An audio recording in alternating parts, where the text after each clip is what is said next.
My name's Adam Kanter. I'm going to talk to you a little bit about kind of the end. That was a perfect setup, surgeon resilience. These are my disclosures, which are not relevant. So, as stated, we are in a bit of an epidemic here, right? We've got 50% of physicians that are feeling they're burned out. These are physicians, not surgeons. The number is always higher with surgeons.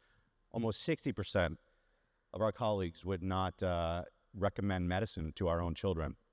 Almost 90% of physicians are feeling moderately to severely stressed on a daily basis. Physicians in general have 2 times the rate of suicide as the general population and 3 times, as we heard, surgeons. But look at the cause of burnout. The cause of burnout is very different than what we think it's going to be. We think it's going to be the job that we signed up for. No, it's the bureaucracy, the charting, the paperwork, the hours that we spend, the lack of respect from our administrators and our employers and our colleagues even. These are the top reasons why it is that we're burning out. That's not what the job was supposed to be about. Our reality, spine surgery is high stakes. Millimeters matter, our outcomes are public, complications are personal, and expectations are continually rising. Not just the expectations of others on us, but the expectations of ourselves. And we heard about the pressures, right? She explained the pressures, the technical pressures in the operating room, the physical pressures on our bodies and our aging spines ourselves, our emotional pressures, the complications, fear of litigation, administrative pressures, RVUs, insurance denials, the burden of documentation, all these online reviews. My goodness, how are we going to do this, right? The question is, what happens? How do we respond to these pressures? How do we respond to this adversity? What tools have we been equipped with, whether it was in medical school, whether it was residency? What have we been equipped with to deal with these growing pressures, right? How have we built resilience? Everybody knows resilience, right? You got to ignore the stress, detach emotionally, tough it out, never feel doubt, avoid vulnerability, right? That's what makes us resilient. Not at all. Not at all. In fact, it's quite the opposite. It's experiencing the adversity and recovering quickly from it, maintaining clarity under pressure, regulating our emotions in real time, adapting and improving after setbacks, and being able to sustain this over decades. That's resilience. There's lots of data now, right? There's lots of people that are studying this, and in the personal characteristics of grit and resilience related to surgeon well-being, they've come up with models. In fact, the STRONG model. Research has identified several core components in building optimal resilience and well-being, and that is captured in the STRONG model. And that's what I'm going to base most of this talk on. So here's our acronym. The Strong Spine Surgeon. Strengthen your relationships. Number 1, resilient surgeons lean into connection, not into isolations. Human beings, we are wired for connection. Strong supportive relationships, those are the number 1 predictor of our well-being. Resilient surgeons lean in these times of stress. Take control. Focus on the things that you can influence, not the things that you cannot. Resilient surgeons have an internal locus of control and the belief that our actions will affect our outcomes. It's up to us in what happens in our future. Recovery, recharge, restore. These periods are important, not just in the vacations and the long-term recovery, but the micro breaks, I think that was mentioned earlier, the moments during the day where you just take a minute just to breathe in between cases, walk outside. Do you know how many times have I said we need to walk outside between cases? How many times have we done it? 0. I'm giving a talk up here and I don't even listen to myself, which is so important. What Kelly said is we have got to start making some changes. Optimize our mindset. Interpret your pressures as challenges, not as threats. Take the time to focus on what's right, not just what's wrong. My brain is always thinking, no matter what situation I'm in, what's wrong with this situation? What's wrong with that patient? What's wrong with you? What's wrong with me? It's very rare that we spend time kind of not just patting yourself on the back, but appreciating those moments when things are going right. Nurture your body. Healthy food, sleeping, regular exercise. Healthy living enhances our cognitive functioning, sustains our energy, stabilizes our mood, improves our immunologic function. So important, yet not something that we do. And grow through adversity. The most resilient surgeons view challenging times as opportunities, as catalysts for evolution. So let's go through a little bit some of these. Our strong relationships. Evolutionary, we are social animals, right? Back in the day, we required connection, each other, just to survive in the wild, right? These days, though, we can isolate ourselves. We can yet somehow we still maintain this illusion of connection and belonging. Texts are replacing our connecting in person. Emojis replace facial expressions. We give likes instead of words of encouragement, LOLs instead of actual laughter with each other. We send hearts instead of actually physically hugging one another. These things can only sustain the illusion of connectedness, right? So when real stress hits, when a complication happens, when we get knocked down, that illusion of connection, that disappears. The texts and the likes, these don't work in these situations. Complications are personal, and resiliency is only possible when we remember that we are not carrying that load all alone. Resilience is built in real relationships with real people, with our colleagues, with our partners, with the person who reminds you that you are more than your last bad outcome. A spine without stability collapses under heavy loads. So do spine surgeons without connection. It's integral to our existence. Take control. Take control. Determine where it is that you're going to spend your time. Control where you give your attention and focus on what matters. Focus on what matters. Most resilient surgeons are the ones that balance this noise to signal to noise ratio. Everybody knows what the signal is. Those are the things that are important to you, the things that matter. The noise, those are the distractions, the emails, the meetings, the notifications, all the things that are coming at you all day. Resilience allows you to filter out that noise and focus on the signal. Don't react to whatever is loudest.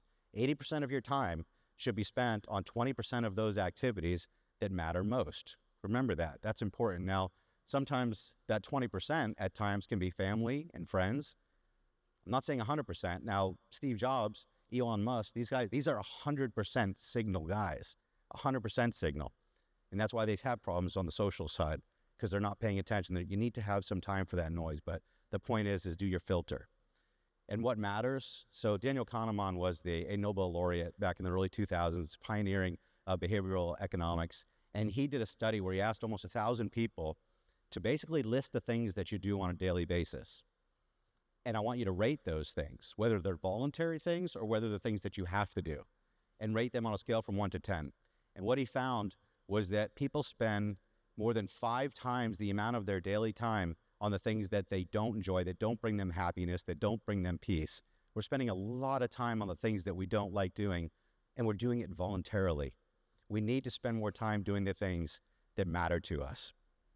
It is not that we have a short space of time, but that we waste so much of it. And who better to ask than our elderly population, those that are at the end in the last chapters of their life. Our aging population teaches us something very, very important about regret. The interesting thing is they say that what they regret at the end of their life are the same things that they regretted earlier in their life. Lacking the time with their family, taking care of their health, saying things that need to be said, making changes that need to be made. The difference is that later in life, that window closes. Right now, when you're younger, that's when you can still do something about it. And resilience is about having the courage to adjust your course while you still can, to repair the relationships, to protect your health, to realign your priorities. Regrets weaken resilience. And I apologize if everyone knows the lumberjack story, but it's one of my favorites. So there's 2 lumberjacks. There's the young whippersnapper, strong, muscular guy, and the lumberjack, and then there's the old, wise lumberjack. And they both go out every morning, and they both start chopping wood at 7 a.m. And then every day at noontime, the old guy just disappears. And the young guy just keeps going, chopping away, chop, chop, chop, doesn't stop. Yet at the end, and then the old guy comes back and finishes up the day. But at the end of every day, the old wise lumberjack has more wood every single time. And the young one finally says, I don't understand. I'm bigger, I'm stronger, I'm younger. How come you always have more wood? And you always disappear. You always disappear for lunch. And he goes, the old wise man says, that's because I go home and I sharpen my axe. We've got to restore. We have to recover. Sharpening the axe isn't a break from the work. Sharpening your axe is part of the work. It is the tool. And if the tool is dull, the effort increases and your results and your outcomes decrease. In spine surgery, we are the instrument. We are the axe. Our clarity, our energy, our body, our mindset. Take the time and sharpen your axe. Optimize your mindset. This has to do a lot of times when we're challenged, when we feel change is coming, we feel uncomfortable. We heard this yesterday. Become comfortable being uncomfortable. I actually have socks that say this. And this is, everybody sees threats and they go, oh my goodness. Instead, take those threats and see them as opportunities, as ways to obtain information and to evolve. Resilient surgeons know that every setback is actually an opportunity for data acquisition, not for defeat. It's very difficult to do this with all these changes, especially when our administration is so metrics obsessed, right? All we hear about is your performance, your volume, the number of patients you see, the number of cases you perform, your RVUs, how much money are you making? Your worth is your margin. This is what we hear on a daily basis, right? Those numbers are absolutely important. Those are meaningful. But that should be a byproduct of what we do, not the reason that we're doing things. So important for us to remember that.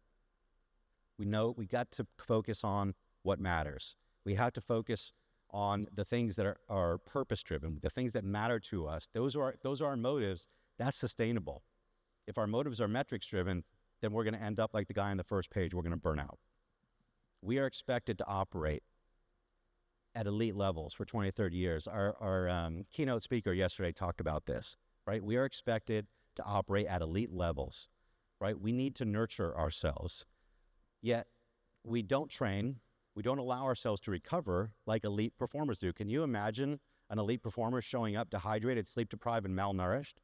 Can you imagine that? These people coming to compete, right, without an optimal diet? We do this every day. This is how we show up. What about the perception?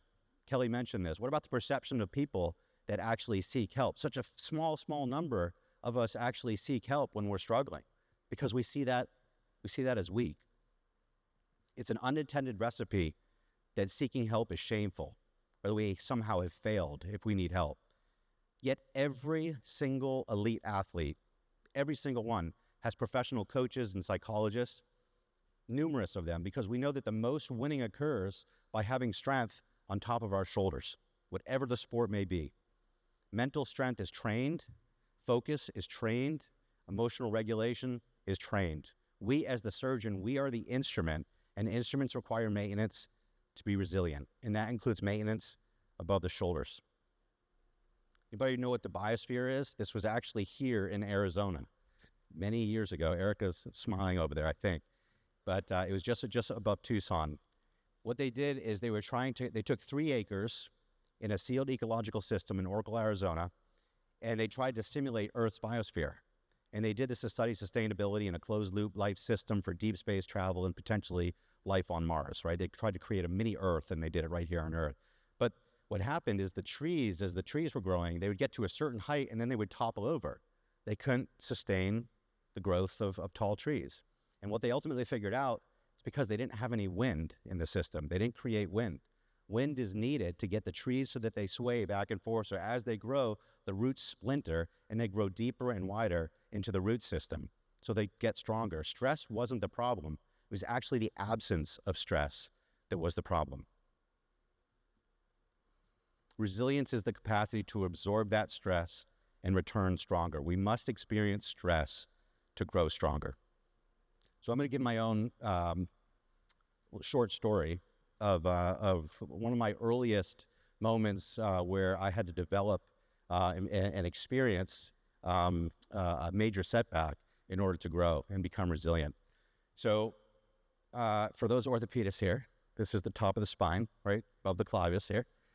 This is Mike. Mike was a contractor. He was in his mid-40s. I was at UVA. I was in my second year of training. I was working with Ed Laws, who is this masterful endonasal surgeon.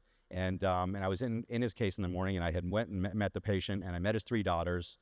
His oldest, which was in her 20s, and she was 2 months from getting married. And the reason they wanted to take care of this now is because he was having some visual dysfunction, and she wanted him to walk down the aisle and not trip or fall. So they said, let's get this taken care of. She was pregnant as well. I don't know if I mentioned that. So here's the tumor, craniopharyngioma. I know that this is a spine conference, but this was my first hit as a surgeon. So I planned the surgery, plan for the endonasal approach there. I was a little off, and I ended up in front of the pons without knowing that, without appreciating where I was. I had a vascular injury. I ended up injuring the cortical bulbar and corticospinal tracts. And Unfortunately, I caused locked-in syndrome for this patient. And for everyone that knows what that is, it's a horrific, horrific situation for this patient where essentially you cannot move, you cannot speak. All you can do is open your eyes and blink, and you are entirely and fully conscious. Can't move, can't speak, fully conscious, and all you can do is open your eyes. So I struggled with that. This was the first case of the day. Patient didn't wake up, talked to Dr. Laws, who came over and said, you need to go talk to the family. So I thought, okay, wow, I'm going to go do that. Again, PGY2. And I went and spoke to his daughter, his oldest daughter, who was out in the waiting room. All three of them were there.